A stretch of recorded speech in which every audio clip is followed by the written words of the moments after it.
सबसे पहले तो आप सभी को महाशिवरात्रि की हार्दिक शुभकामनाएं। महाशिवरात्रि है तो शिव पर चर्चा करना तो बनता है, शिवमय होना बनता है। तो फिर क्या, आज इस वीडियो के माध्यम से आप सभी लोग मेरे साथ शिव ध्यान की यात्रा करेंगे, शिवमय होने का प्रयास करेंगे। तो पूरा वीडियो ध्यान से सुनना। तो शिव क्या है? शिव वो हैं जो कहा नहीं जा सकता, जिनकी व्याख्या नहीं की जा सकती। संपूर्ण सृष्टियों में शिव जैसा ध्यानी नहीं। ध्यान को जन्म देने वाले ही शिव हैं, या कहूं शिव ही ध्यान है। ध्यान का अर्थ है न विचार, न वासना, न स्मृति, न कल्पना। तो ये सब कुछ नहीं होता, तब केवल आप ही शेष बचते हैं। केवल अपने भीतर ही स्वयं का शेष बचना, यही ध्यान है। इसलिए भगवान शिव को मृत्यु का, प्रलय का, विनाश का देवता कहा गया है। क्योंकि ध्यान मृत्यु है। मृत्यु है मन की। ये मन ही संसार है, मन ही सृजन है, मन ही सृष्टि है। मन गया तो हो गई प्रलय।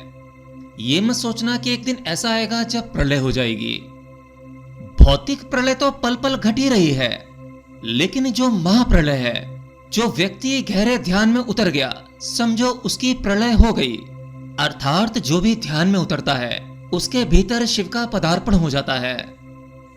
ध्यान है मैं की मृत्यु, हमारे विचारों का अंत।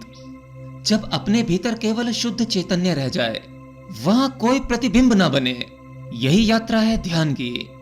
और इसी ध्यान से ज्ञान का जन्म होता है। जो ज्ञान आप ध्यान के बिना इकट्ठा करते हो, वो ज्ञान नहीं है, वो ज्ञान का धोखा है, झूठा ज्ञान है, मिथ्या ज्ञान है, उधार लिया हुआ ज्ञान है। तो जो तुम इकट्ठा कर लेते हो, वो ज्ञान नहीं है। ज्ञान तो ध्यान में उपलब्ध होता है। ज्ञान है शुद्ध बोध। उसी बोध में तुम्हें दिखाई पड़ने लगता है जीवन का अर्थ क्या है, मेरे होने का अर्थ क्या है। ध्यान वो चाबी है जो आपके लिए अनंत द्वार खोल देती है। अनंत ऐसे रहस्य जिन्हें विज्ञान कभी नहीं समझ पाता, पर एक ध्यानी के लिए वो रहस्य स्वतः ही खुल जाते हैं। इसीलिए कहते हैं, ध्यानी नहीं कोई शिव जैसा। आज दुनिया भर में लाखों करोड़ों शिव भक्त हैं, अनेकों शिव मंदिर हैं, अनेकों शिव की मूर्तियां हैं। शायद इस पृथ्वी पर जितने शिव मंदिर हैं, उतने मंदिर और किसी के नहीं होंगे। परंतु भगवान शिव पूजा का विषय नहीं, ये उससे भी गहरी बात है। शिवत्व तो उपलब्धि की बात है। हम लोग जो शिवलिंग देखते हैं, हम कभी गौर नहीं करते कि उसके आकार का क्या अर्थ है। उसका आकार एक ज्योति के भांति है, जिस प्रकार से दिए की ज्योति का आकार होता है। तो इसलिए शिवलिंग हमारे ही भीतर अंतर ज्योति का प्रतीक चिन्ह है।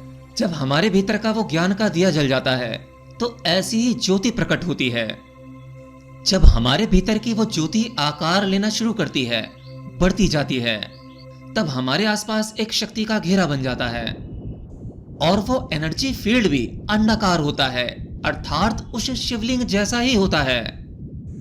जब एक शांत व्यक्ति ध्यान में बैठता है, तब उस व्यक्ति के आसपास जो एनर्जी घेरा होता है, जिसे ऑरा कहते हैं, वह भी एक अच्छी शेप लेने लगता है, एक स्थिरता की शेप। और अगर एक ध्यानी व्यक्ति के ऑरा में कुछ समस्याएं हैं, कुछ टूट फूट है, तो ध्यान में व्यक्ति का ऑरा भी ठीक हो जाता है। जब एक साधक स्वयं में संतुलन पा लेता है, अर्थात ध्यान की अवस्था को हासिल करने लगता है, तो उस व्यक्ति के बाहरी संतुलन के साथ साथ उसका भीतरी संतुलन भी बहुत अच्छा हो जाता है। तो भगवान शिव का प्रतीक चिन्ह, वह शिवलिंग ध्यान का ही प्रतीक है। वो ध्यान की आखिरी और गहरी अवस्था का प्रतीक है। तो अब इस महाशिवरात्रि को आप सब लोगों को क्या करना है? आप सब ऐसा क्या करें जो आप शिव में लीन हो सकें, बेशक कुछ पल के लिए ही सही। देखिए, अब मैं महाशिवरात्रि के बारे में, उसके विज्ञान के बारे में इतना डिटेल में नहीं बताऊंगा, क्योंकि उसके एवज में आपको और भी बहुत सारी वीडियोस मिल जाएंगी कि ये रात कैसी होती है, इसमें क्या क्या विशेषताएं होती हैं।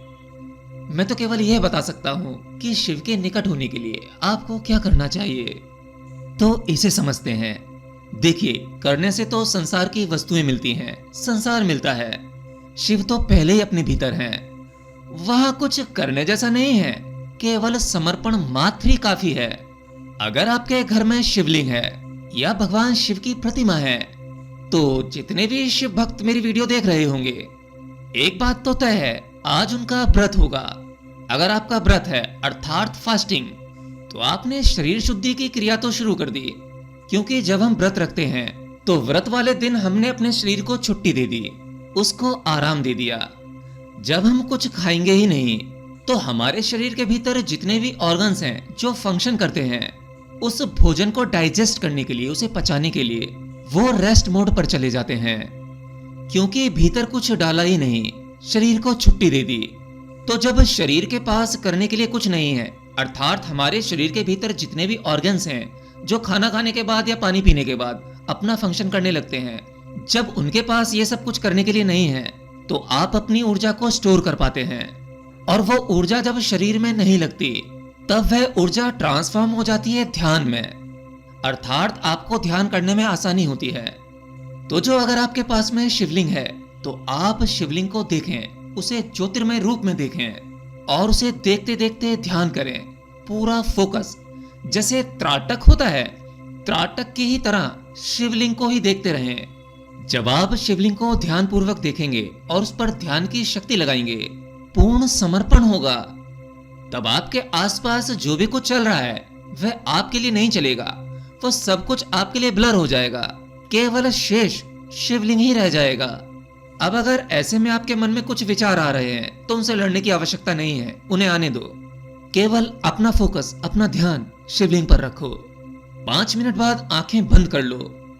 अब जैसे ही आप अपनी आंखों को बंद करोगे, वैसे ही वो शिवलिंग आपके माथे के बीचों बीच यानी आपके आज्ञा चक्र पर प्रतिबिंब हो जाएगा, अर्थात अब आप उसे अपनी बंद आंखों से देख पा रहे होंगे। अब ध्यान को वहीं केंद्रित रखो। ये ध्यान आप जितनी देर कर सकते हैं, 15 मिनट, आधा घंटा, 1 घंटा, 2 घंटा, उतनी देर कंटिन्यू करते रहें। बीच बीच में आपको ऐसे क्षण प्राप्त होंगे जहां आप शिवोमय हो जाएंगे, केवल शिव ही शेष बचेंगे, अर्थात आपका जो मूल स्वरूप है वही शेष रह जाएगा। इसी को शिव होना कहते हैं। और अगर किसी के पास में शिवलिंग नहीं है, शिव की कोई फोटो है, कोई मूर्ति है, तो यही ध्यान उनके चेहरे पर करें, शिव को देखते हुए करें। शिव की तो आंखें ही आपको ध्यान में ले जाने के लिए काफी हैं, इसलिए शिव जैसी ध्यानी आंखें भी आपको संसार में कहीं नहीं मिलेंगी। तो उनकी आंखों में डूबकर भी आप ध्यान की गहराइयों में उतर सकते हैं। महाशिवरात्रि की रात आप ये प्रयोग करके देखें, और इस प्रयोग को करने के बाद आपको जो भी अनुभव हो वो मुझे अगले दिन कमेंट बॉक्स में लिखकर जरूर बताना। तो आज सभी साधकों के लिए ये कुछ बेसिक सा प्रयोग था जो वाकई बड़ा जबरदस्त और इफेक्टिव है। इसे करके जरूर देखना, इससे आपकी महाशिवरात्रि फलित होगी, अच्छा फल देगी। बाकी बस, अगर आपको वीडियो अच्छा लगा हो तो बाकी शिव भक्तों को भी शेयर करें, और अगर चैनल पर पहली बार आए हैं, इसी प्रकार की वीडियोस देखना चाहते हैं, तो हमारे चैनल को सब्सक्राइब भी कर सकते हैं। मिलता हूं अगली वीडियो में, तब तक के लिए ओम नमः शिवाय।